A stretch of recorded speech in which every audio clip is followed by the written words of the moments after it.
By the book. Chapter 9. The Weight of Orders. Captain Gaynor waited until his second shuttle arrived. His face didn't show his feelings about losing his first shuttle to the arbitrary demands of the XCC. That would happen later in his own cabin and out of earshot of strangers. It was but one of the many questions currently making him grip the unfamiliar sword with a clenched fist. He dragged his mind onto the bigger picture. Untested ideas had somehow fucked up so fundamentally that she was gone. Not transferred, sanctioned, disciplined with the multitude of methods a captain had available, but just gone. Taken. She may have been young and stupid, but she was as young and stupid, and he had taken responsibility for her just as he was responsible for all his crew. Except he now had 2 crews to worry about and no damn AI to keep an eye on them. What the fuck were they thinking? They could have pulled her from all Xeno first contacts months ago. They already knew his opinion. He had written it down often enough. Maybe he should have used bigger crayons, brighter colors, different flavors. Bigger picture, Captain, bigger picture. Your job is all the other stuff, he reminded himself again. Fine. He would try and find out what the flying fuck was going on and make sure his crew was ready to deal with it, while blindfolded and with one arm cut off. XCC assholes. He stayed off the comms as he pulled into his ship. His crew would be waiting and equally confused. He stopped at his locker and took off the sword and stuck it deep in the back. His hat followed. Fuck that. The 2 engineers had stumbled off to look at the engines as Rocky watched. It was like a parent taking a toddler for a walk, except for the conversation. His pet human would stop and enthuse about, well, anything really. The Xeno would then try to explain it through the medium of dance, or at least that's what it looked like after all the whiskey they had both polished off. They seemed to be having fun and probably wouldn't blow up the ship. He turned to the librarian, who seemed to have achieved some kind of nirvana and was currently communing with a very large glass of whiskey and talking to God. God wasn't taking his calls tonight, it seemed, but the creature was using the answering machine with quiet determination. Perhaps he'd get the answer when he sobered up. The librarian's aide had brought and ceremoniously fitted the scholar's party hat. It jingled forlornly at his shaken crew. 3 of the swarm crew were silently looking for their queens, desperate for some echo that would persuade them that they weren't the last of their kind.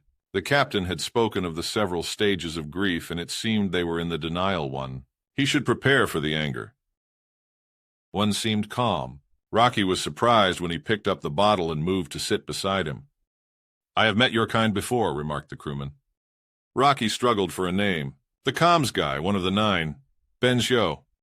I was young, but I think it was the first time I ever met an alien. It was a museum, a school trip, or some cultural exchange thing." He filled Rocky's glass and then his own. "My teacher told me to ignore the troll and pay attention. I nearly did. I nearly walked right past the man until the teacher just sort of fell over. Now I know he was just pissed, but then I decided that your kind was magic." He smiled at the memory and raised his glass. "So I went and said hello and offered the troll one of my sweets. I always wanted to be a wizard. I was 7. The crewman took another sip. Then he reached out to me to take one and he froze, like totally still. I was a child. I thought I had hurt him or something and almost ran away. His gaze seemed to blur as he looked back through the eyes of a child. Then he spoke, with the same strange accent that you have. He said, "Child of time, be well, be brave. One day you will be the most important of your people that has ever existed." Then he left, or I ran away. I don't remember that bit. Rocky reached out and put his hand on the man, using senses only given to his people, a people born almost outside the reach of time. "Ah! It is given to us sometimes a most useless skill. We can feel points in time. We cannot judge them or change them. You could be important because you are the last, or the first. Even I cannot tell. You must have terrified your troll when he sensed the amount of time you would exist for. A fixed point in time for so long? The universe bending around you? It doesn't change that the choice is yours." The man looked at him with eyes now focused on the future. "I had forgotten until I heard your voice. So I will be well, I will be brave, and I will be important. I will bring my people home. Tell them I said thank you." He emptied his glass and left, stumbling only a little. Rocky filled his glass again and said nothing. It had been a very long time ago, but he remembered that the sweet had been some kind of licorice.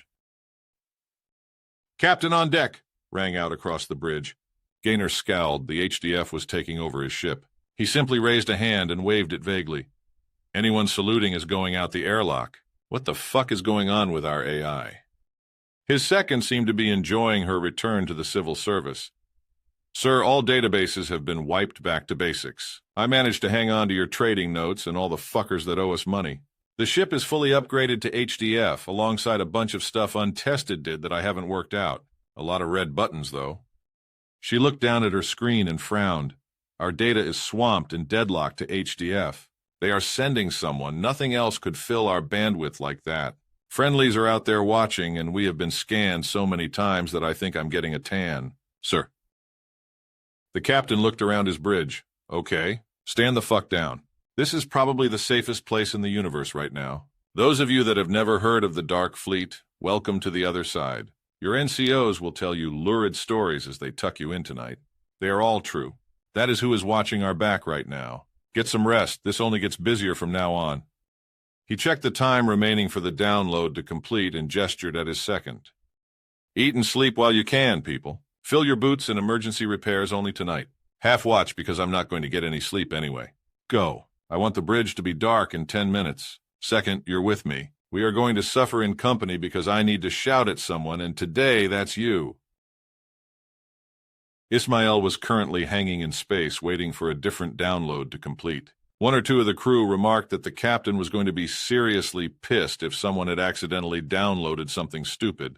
The current favorite was the second with furry Xenos, a complete history, followed by 1,000,001 uses for tentacles. Then the engineer stomped his way through the bridge and into the captain's quarters. His frosty demeanor was well known, but they always enjoyed Bart shouting. So many new curses and idioms to learn. Captain, those wee Sassenach ballsacks are trying to change the base code of my engines. I've got them hanging in a loop for the moment, but you can tell them to go take a long walk off a short pier before they install that shite until I get a close look at it. The captain raised his eyes to an indifferent heaven. No, Bart, let the damn code in and fix it later. His face carried the full weight of unspoken and unshared orders. That's not just base code. That's a full AI banging around in space, and you are not making friends right now. She is waiting behind a whole new data set from the XCC, and you are not helping. Unplug all the clever tricks you've been trying to pull and let her in. He didn't like raising his voice. He had people for that, but he could lower the temperature in a conversation in a way that a polar vortex would envy. Bart stood abashed. Well, then tell the wee goblin fuckers that they might have mentioned it to the bloody engineer. I thought we were under lockdown, and then they sent us this. Fine. We'll be hanging here for another week while I check it. Tell them they're paying for every system test I have to recertify. The captain nodded and waved his engineer out the door. That was as close to an apology as he had ever heard from the man. He went back to his new orders, his new responsibilities, his new rank. The XCCC director remarked to his AI, well, I seem to have kicked them all in the arse with this one. Practically any and every Xeno Intel operative in our systems is currently dressed up as a clown and begging for information in the street. How many new connections have we mapped? The AI swept through the data. Several hundred at a level that is useful. A couple of thousand that are just traders or celebrities. Probably our best haul since the pirates kicked us in the arse, as you say. The director frowned at that one. A historic failure kind of ruined a historic win. Fine. At least we know the new systems are working. When will our new AIs be in place? They are not going to be facing happy crews. The AI did the digital equivalent of putting him on read and just sent him a graph of every single thing that was on a timeline and the resources required to safeguard the massive transfers of data as two AIs traveled off ship. He took the hint. Sorry, just remind me when I need to make an appearance. I'll go grab some sleep. His terminal powered down, followed by the lights. Apparently his AI approved. Dragon, formerly and ignominiously the Untested Ideas, knew she wasn't tired.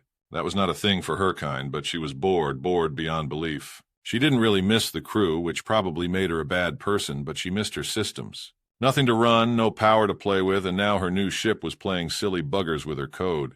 She had needed to bounce twice because it kept throwing errors. She was holding on to the promises she had made to tolerate, improve, and grow by the skin of her currently unavailable teeth. She gave them an hour, or she was going to flare the ship back to bedrock and just take control. At least she had warned Captain Benton she might. XCC would probably squash her like a bug if she tried. Finally, the logjam broke and her data began flowing into the ship.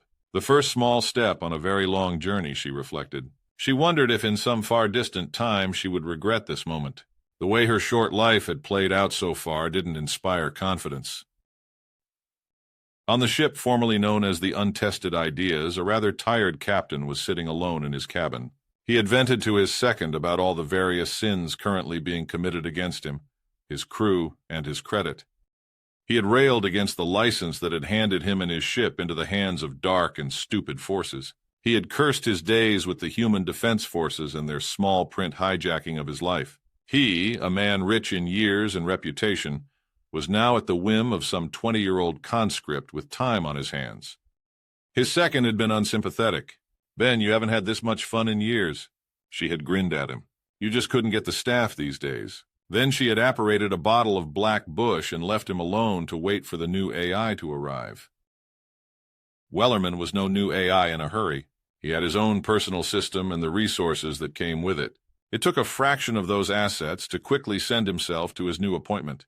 The XCC had asked him to organize such a very important project. He was amused by how deferential they could be when they wanted. Of course, he had said yes, it sounded interesting, and he liked being a founding instrument for a bunch of new peoples. Okay, slightly used peoples maybe, but still very cool. What would have happened if he had refused would probably have just been a note on a file somewhere, a note that stayed there for eternity. Now he just had to convince the crew.